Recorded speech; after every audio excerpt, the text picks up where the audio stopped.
کیا ہے، اللہ کی معرفت کیا ہے، اللہ کو پہچاننا کیسے ہے، دین اسلام کیا ہے، اس کی اہمیت کیا ہے، اس کے کرنے سے ہمیں فائدہ کیا ہے، نسلوں کے اندر سکون کیسے آئے گا، راحت کیسے آئے گا، پیار کیسے منتقل ہوگا، اتحاد کیسے ہوگا، اتفاق کیسے ہوگا، یگانگت کیسی ہوگی، لوگ دین پر عمل کریں گے تو انہیں اس جہاں میں کتنی اہمیت ملے گی، اس جہاں میں کتنی اہمیت ملے گی۔ کچھ لوگ کہتے ہیں کہ مولانا صاحب آپ اس جہاں کی باتیں کرتے ہیں اور مدرسہ اس جہاں کی باتیں کرتے ہیں، جب آنکھیں بند ہو جائیں گی اس کی باتیں کرنے کی کیا ضرورت ہے، اس معاشرے کی بات کرو۔ میں نے کہا اس کی آسان سی مثال سمجھ لو، وہ یہ ہے کہ آپ نے اس معاشرے میں کتنا رہنا ہے، 60 سال، 70 سال، 80 سال، 100 سال، اتنا رہنا ہے، اور جس کی تیاری ہم کروا رہے ہیں اس کی زندگی تو ختم ہونے والی نہیں ہے، وہ تو ختم ہی نہیں ہوگی۔ تو مدرسہ جس حقیقی زندگی کو سمجھا رہا ہے نہیں ہے، اور اس دنیا جو مختصر سی ہے اس کو بھی مدرسہ چھوڑ تو نہیں رہا، یہ بھی مدرسہ بتا رہا ہے کہ آپ نے رہنا کیسے ہے اور آپ نے جینا کیسے ہے، اور بیوی کا حق کیا ہے،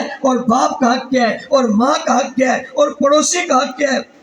رشتہ دار کا حق کیا ہے، ساتھ والے کا حق کیا ہے، رہنے والے کا حق کیا ہے، ملک کا حق کیا ہے، ملک کی حیثیت کا حق کیا ہے۔ تمام کے تمام حقوق جو اس معاشرے میں سمجھے جاتے ہیں وہ سب مدرسہ بتاتا ہے۔ آخری بات، ہر چیز ہمیں مدرسے نے بتائی، لیکن یہ مدرسے کا آغاز کہاں ہے، اور مدرسے کی ابتدا کہاں ہے، اور مدرسہ چلا کہاں سے ہے، اور مدرسہ بنا کہاں سے ہے، اور یہ خیر کی بات چلی کہاں سے ہے۔ ہم سمجھتے ہیں مدرسہ خیر کی بات بتاتا ہے، مدرسہ حکمت کی بات بتاتا ہے، مدرسہ صداقت کی بات بتاتا ہے، مدرسہ دیانت کی بات بتاتا ہے، مدرسہ افراد پیدا کرتا ہے، مدرسہ شعور پیدا کرتا ہے، مدرسہ آگاہی دیتا ہے، مدرسہ علم دیتا ہے، مدرسہ حلم دیتا ہے، مدرسہ عمل دیتا ہے، مدرسہ معاشرے کو خوبصورت بناتا ہے، مدرسے کی وجہ سے لوگوں کے اندر دین کا داعیہ پیدا ہوتا ہے، مدرسے کی وجہ سے لوگ دین سے قریب ہوتے ہیں، مدرسے کی وجہ سے اللہ کی معرفت ہوتی ہے۔ یہ مدرسہ آیا کب اور مدرسہ بنا کر،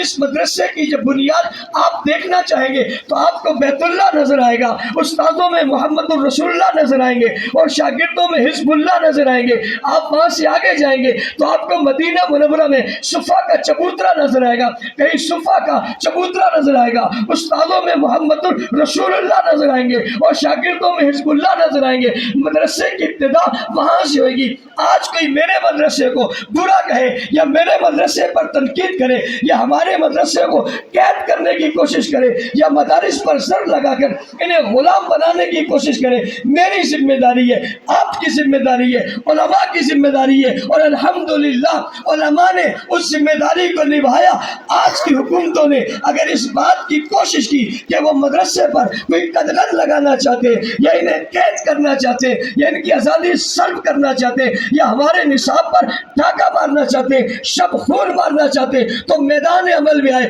کہ مدرسے کی عزت پر، مدرسے کی عظمت پر آنچ نہیں آنے دیں گے۔ میں نے کہا مدرسے کی عزت اور عظمت کیوں بچائی جا رہی ہے؟ کہ اس سے دین بچتا ہے، اس سے اسلام بچتا ہے، اس لیے اس کی عظمت کو بچایا جا رہا ہے۔ اور آواز لگتی ہے، کوئی قربانی دینی پڑی ہم قربانی دے دیں گے، ہمارے پر کوئی مصیبت آئی مصیبت جھیل لیں گے، مگر مدرسے کی آزادی پر قدغن نہیں لگنے دیں گے۔ میں سلام عقیدت پیش کرنا چاہوں گا ان لوگوں کو، ان افراد کو، ان جماعتوں کو، اس قیادت کو جس نے مدرسے کی عزت عظمت کو بچانے کے لیے اپنا کردار ادا کیا اور مدرسے پر کوئی حرف نہیں آنے دیا۔ یہ بات بتانا چاہتا ہوں، اگر مدرسہ دین اسلام بچانے کے لیے مدرسہ بچانا ضروری ہے تو مدرسے کو بچانے کے لیے اس کے پہلے طالب العلموں کو بچانا ضروری ہے، جن کے ذریعے سے صداقت کا سبق ہم تک آیا، جن کے ذریعے سے عدالت کا سبق ہم تک آیا، اور جن کی وجہ سے پورے کا پورا قرآن پاک ہمیں ملا، جن کی وجہ سے رسول خدا صلی اللہ علیہ وسلم کی سنت ہمیں ملی۔ اور یہ بات بھی سمجھنی چاہیے کہ رب العالمین نے، رب ذوالجلال نے قرآن پاک اپنے پیارے حبیب کو دیا، اور حبیب نے جناب امت کو دیا، جبرائیل امین کے ذریعے حضور تک آیا اور حضور کے ذریعے امت تک آیا، لیکن اللہ